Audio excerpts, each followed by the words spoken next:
Hey everybody, welcome back to another speed up cleaning. So the kitchen's usually the hardest part for me, and I know it is for a lot of you guys. And so I want to show you here how I start. I always start, if I'm handling the island, from left to right. I start with trash, I start with food, everything. I just kind of make my way towards the very end. And typically I start with the dishes, but the dishes were actually pretty low, so it wasn't going to be a priority for me today. I make sure I clean the entire space, and then I move forward towards where the dishes are.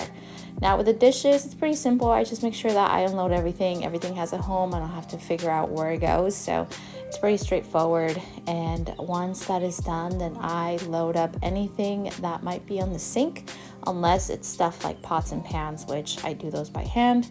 I make sure then that at that point, once I've loaded the dishwasher and I clean up some of the stuff that's in there, that I start with the counters. So the counters are a little bit hard, but I make sure that I clear off. And again, I usually try to go from left to right. In this case, I was already by the sink, so I got going from that direction back.